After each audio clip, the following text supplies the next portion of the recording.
All right, so this next guest, how many of you, I'm just going to ask you to raise your hands, live free or die? Yeah. Live free or die, right? How many of you have ever gone on the internet to look up the Declaration of Independence? Raise your hands. Just wanted to read something. That's good. It's a good search. How many have ever gone online to look at the Constitution of the state of New Hampshire? Because you can hardly ever get it in print.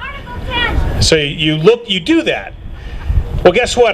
The next person I'm going to introduce you to, you no longer have to do that, because if you just walk up to this gentleman and talk to him, you'll realize the wealth of knowledge that he possesses. It's not book knowledge, it's Patriot knowledge, and there's a big difference. Anyone can stand up and read the Constitution. Anyone can tell you they understand the Constitution, but you have to have a heart, and you have to have a brain for liberty to truly understand these documents.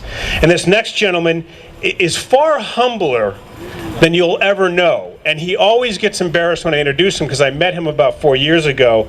And the way I like to introduce him, and I haven't changed it since the first time I introduced him, is this: that if this man were alive in 1774 and 1775 and 1776, he would be one of our founding fathers. He's that good, because he has the heart and he has the intellect of a true patriot. Ladies and gentlemen, my dear friend, Representative Dan Itse.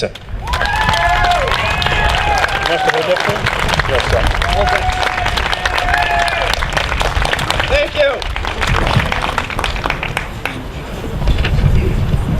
The reason I'm here today is to remind you who you are. New Hampshire isn't what happens up in Concord. You are New Hampshire. And New Hampshire is the tip of the spear, and always has been. People believe that Lexington and Concord was the first battle of the American War for Independence, but it wasn't. Paul Revere's first ride was on December 13th, because the people of New Hampshire had paid a grievous tax to put shot and powder into Fort William and Mary. And General Gage had decided that he was going to reinforce that garrison. And so Paul Revere rode up to New Hampshire, and he apprised the Patriots of Portsmouth. And the Patriots of Portsmouth and surrounding communities arrived on December 14th, and they stormed the fort, 400 men. There were 11 soldiers inside, their neighbors actually, and they fired over their heads and surrendered the fort after a scuffle. The Patriots took all the shot and powder. And then the next day, they thought better of it. They went back. They took all the small cannon as well. It was those munitions that it is believed the British were marching after in Concord. And it is those munitions that were used by the New Hampshire Patriots, the New Hampshire militia, to provide the escape for the Massachusetts militia at the Battle of Bunker Hill. Now that following summer, there was a great division. About half the people were with England, and half the people were with the colonies. And on June 13th, the people rolled a cannon up to the governor's door, because he was harboring a royalist militia officer inside, and they were demanding that the governor turn him over to them. I don't know if he ever did, but the governor shortly thereafter retreated to Fort William and Mary and eventually became the governor of Nova Scotia.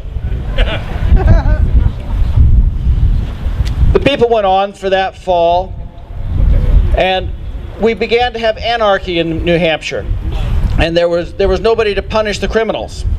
And you get to December 21st. Now, most people think of winter as a time to hunker down and close your doors and hide away. Not in New Hampshire.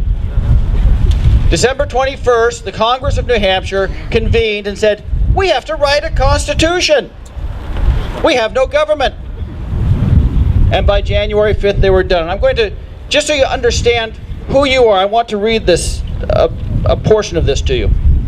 The sudden and abrupt departure of His Excellency John Wentworth, Esquire, our late governor, and several of the council, leaving us destitute of legislation and no executive courts being open to punish criminal offenders, whereby the lives and properties of the honest people of this colony are liable to the machinations and evil designs of wicked men.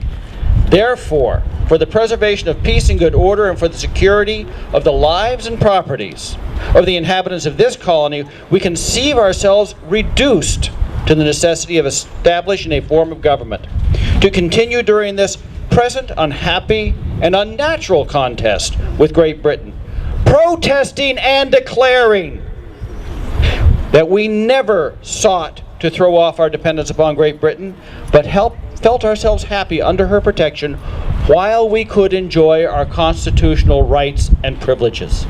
See, they knew they had these rights and privileges out of the English Bill of Rights. And they saw their government step by step by step depriving them of what they knew was theirs.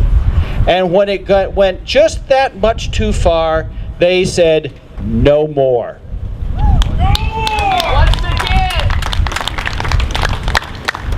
Now, not only did we have now that was the first constitution in an independent state, written constitution that limited government. First one in the world. The other constitutions happened after the Declaration of Independence. And then New Hampshire did something very unique in 1779.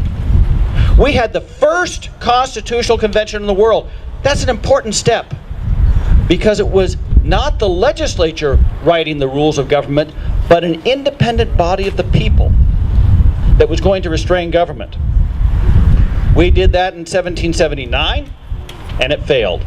We did it in 1781, and it failed. Finally, in 1783, they got it right, and we adopted it. It was the last constitution of the original 13 states. And it had every element of liberty that you will find in all of the others. None of the others have every element of liberty in it. I've done a spreadsheet, I'm an engineer.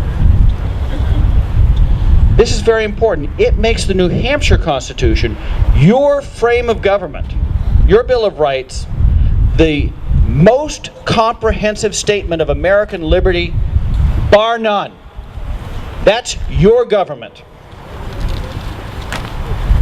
And we are the only jurisdiction in the world that ever rejected a proposed constitution. We have a practice of standing up to government, and we still do. Modernly, we have HCR 6. We brought nullification to the national stage. This year, as was mentioned, we had a 10% budget cut. We now have established a committee on redress of grievances, so that when you are aggrieved by government, injured by government, you have a place to go to, and we must listen. We have reestablished a committee on constitutional review and recodification. That means we have a committee, it's actually my committee. Our purpose, one of them, is to get rid of laws. For the sake of getting rid of laws!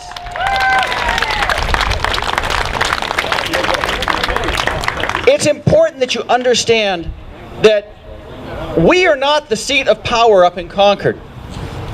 You are the seat of power. Our Constitution says, all power residing originally in and derived from the people. Therefore, all the officers and representatives of government are their agents and substitutes, and at all times accountable to them, not just when it's convenient. This is really important. When I go up to Concord, it's not me voting up there. It's Fremont and Epping voting up there, in my person. Now, I don't put my finger in the wind to see how they want me to vote. I have a sign over there. It says how I vote. Life, liberty, family, constitutions, states' rights. That's it. It makes it really easy. It's not hard. Now, this is a really important process. How many, Dennis, you're going to know.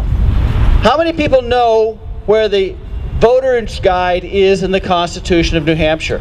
Everybody who knows where the voter's guide is, raise their hand. There is a voter's guide in the Constitution of New Hampshire. Part 1, Article 38. It was originally the last article in our Constitution.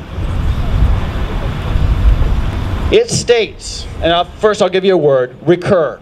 Recur means to read, study, and discuss. A frequent recurrence to the fundamental principles of the Constitution, and a constant adherence to justice, moderation, temperance, industry, and frugality are indispensably necessary to the preservation of liberty. Not a good idea. Indispensably necessary. You can't not know this document. If you do, it allows us goobers in government to do whatever the heck we please. You gotta know it. You gotta call us on the carpet. And they, the people, that's you, they have a right, the people therefore ought to have a particular regard for those principles in selecting their officers and representatives. So when somebody's running for an office, you should say to them, so, what do you think of Article 7? If they say, what's Article 7? You should vote for somebody else. This is your duty. You're the ones that are supposed to qualify the candidates. And who decides what's constitutional? Is it the judges? Is that their job? No. Doesn't say so anywhere in here. It's the people. You're right. And they, the people, have a right to require of their lawgivers and magistrates, executive judges, require an exact and constant conformance to those principles in the formation and execution of the laws necessary for the good administration of government. We aren't the government. We're the administrators. You're the government. We need you to stand up and hold us accountable so that we don't have the opportunity to steal your liberty. And to require us to stand up against the federal government to make sure that they don't steal our liberty. Thank you, God bless you, and God bless New Hampshire. Thanks, Dan.